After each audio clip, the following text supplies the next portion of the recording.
Esprit d'équipe. Mettez de l'harmonie au bureau avec Claire Gélineau.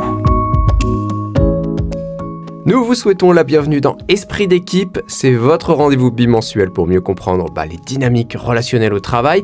Et aujourd'hui, on va parler d'un outil fascinant pour décrypter les jeux psychologiques en entreprise. C'est le triangle de Karpman. Et évidemment, pour en apprendre plus, on est en compagnie de Claire Gélineau, elle est coach professionnelle. Bonjour Claire. Bonjour Simon, bonjour à tous. Je suis ravie d'être là pour parler d'un sujet qui concerne beaucoup de situations au travail, souvent sans même qu'on s'en rende compte. On avait évoqué ensemble il y a peu le triangle d'Hoffmann, le cadran d'Hoffmann même, et cette fois-ci c'est le triangle de Karpman. Qu'est-ce qu'il se passe? Qu'est-ce que c'est? Alors, le triangle de Karpman, qu'on appelle aussi le triangle dramatique, c'est un modèle issu de l'analyse transactionnelle. Il décrit 3 rôles que l'on peut adopter, souvent inconsciemment, lorsqu'un conflit ou une tension apparaît. Ces rôles sont le persécuteur, celui qui critique, blâme ou met la pression, la victime, elle se plaint, se sent impuissante ou maltraitée, et le sauveur, il vole au secours des autres, parfois sans qu'on lui ait rien demandé. Ces rôles, ça vous parle, non? Absolument, et je suis sûr que beaucoup d'auditeurs ont déjà reconnu des situations qu'ils ont connues. Mais que se passe-t-il quand ces rôles ils s'invitent sur le lieu de travail? Alors le problème, c'est que ces rôles alimentent des relations déséquilibrées et empêchent une véritable collaboration. Par exemple, le persécuteur finit souvent par démotiver ses collègues. La victime peut créer une ambiance de plainte et de frustration. Et puis le sauveur, en voulant aider, peut devenir envahissant et empêcher les autres d'assumer leurs responsabilités. Cela crée un cercle vicieux où chacun se renforce dans son rôle au lieu de chercher des solutions. Bon, on a envie d'en sortir de ce triangle, comment on fait? Alors la première étape, c'est la prise de conscience. Encore une fois, ces rôles sont très souvent inconscients. Donc il faut commencer par se demander quel rôle suis-je en train de jouer dans cette situation. Ensuite, il faut transformer ces rôles en posture plus saine. Le persécuteur peut devenir un leader affirmé qui pose des limites claires sans blâmer. La victime peut se transformer en créateur en prenant la responsabilité d'agir pour changer la situation. Et le sauveur peut devenir un peu coach, quelqu'un qui soutient les autres sans faire à leur place.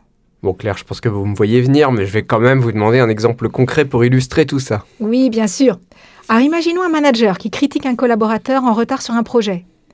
Si le manager est persécuteur, il dira « C'est encore toi qui nous ralentis, tu es vraiment désorganisé ». Le collaborateur peut adopter le rôle de victime. « Ce n'est pas ma faute, je suis débordé, je n'y arrive pas ». Voyez un peu. Et un collègue pourrait alors intervenir comme sauveur « Je vais tout faire à ta place pour t'aider ». Résultat, rien ne change. Maintenant, imaginons une approche différente. Le manager joue le rôle de leader et dit « Je vois que tu es en retard sur ce projet. Comment peut-on organiser les priorités pour avancer plus efficacement ?»